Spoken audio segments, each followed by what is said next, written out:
Today's objective is the volume of prisms and cylinders. You know that surface area is the wrapping around the prism or the cylinder.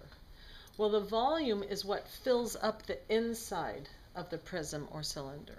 So we're not going what's around it anymore, we're going all the way up inside of it. So here's a cube, okay? It's a square prism because the base is a square. All the sides are the same.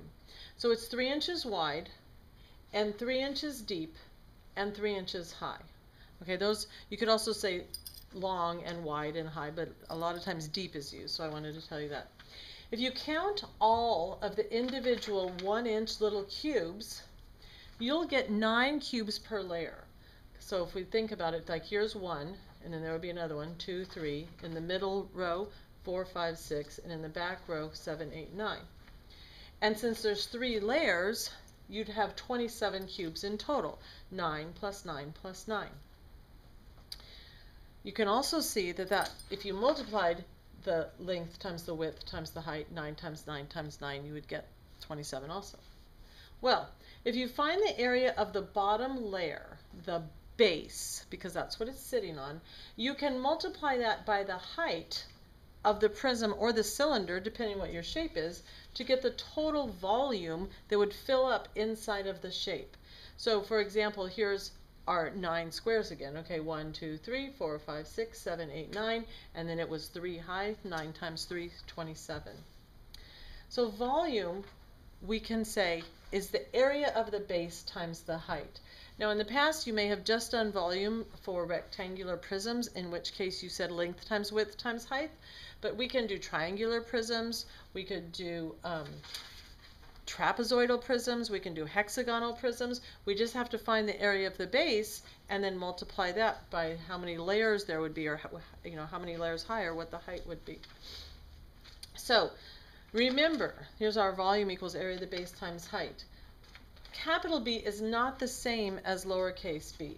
Capital B is the area of the base. Lowercase b is a measurement used to find that area. So if this one is the area of the base, would be 2 times 6, 12. And it's only 1 high, so the volume of this particular shape would be 2 times 6 times 1, or 12 units cubed. All right, volume, I'm going to talk about a couple things. Volume is cubed because we're multiplying the centimeters of the width times the centimeters of the length times the centimeters of the height, and anything times itself 3 times, it's cubed. Here's one. I'm telling you, I don't have the individual little squares drawn to find the cubes, but this is 16 centimeters long, this is 14 centimeters deep, and this is 2 centimeters high. So volume is the area of the base times height. The area of the base in this one is 16 times 14, length times width. So 16 times 14 times 2, 224 times 2, or 448 centimeters cubed. Let's do some other shapes.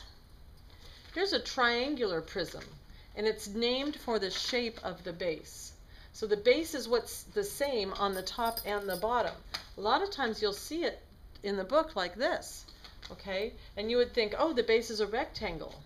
Well, it's sitting on a rectangle, but it's not sitting on the base because it's not the same on the top and the bottom.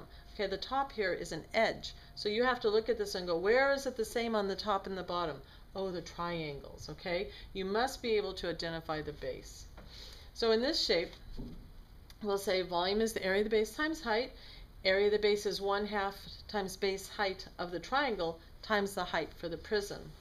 So 1/2, 8 times 6 times 12 gives us 288 centimeters cubed, because the centimeters times the centimeters times the centimeters, which I didn't have room to write there.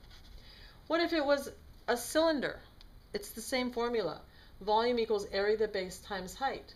Well, the base in this case is a circle, so it's pi r squared times height. Remember, whenever I give you a radius or diameter, always write what the other one is. The diameter is 5, so the radius would be 2.5 centimeters. So I'm going to say radius squared, 2.5 squared, times pi, times the height of the object, which is 8 centimeters. That gives us, in terms of pi, 50 pi centimeters cubed, and I multiplied by 3.14 for pi, so I got 157 centimeters cubed. If you use the pi key, your number's a little bit bigger. Here's one more cylinder. Okay, the radius is 120, therefore I wrote down the diameter is 240, and it's 58 feet high. It's like a big water tank. So volume equals area of the base times height. Area of the base is pi r squared times height. 120 squared times pi times 58 gives us 835,200 pi feet squared, or 2,622,528 feet cubed. I said squared. Cubed, sorry. Stop and do this and make sure you get those same numbers. All right, here's one more problem. You have a cylinder cut in half with a rectangular prism inserted in between the halves. Okay, so that's what the cylinder in half would be, but the rectangle prism is inserted in half inside that. The diameter of the circle is 10 inches, the length of the prism is 14 inches, and the height is 8 inches. Let's find the volume. So here's my cylinder. I've cut it in half, and I'm inserting a rectangular prism in between it. So here's my length of my prism that's 14, here's my diameter that's 8, and my diameter that's 10, and my height that's 8. So I have volume equals the area of the base times height of the cylinder plus the area of the base times height of the prism. And the thing that's nice about this compared to surface area is you don't have to subtract any of the edges because the whole thing is just filled up.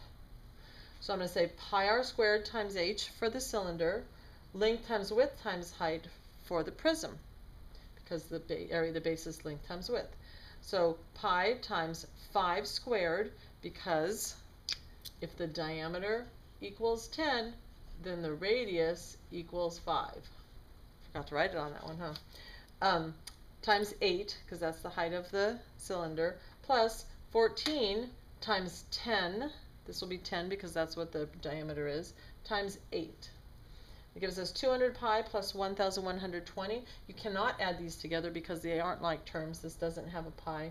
Multiplied the 200 by 3.14, added it to the 1,120, and got 1,748 inches cubed. That's it.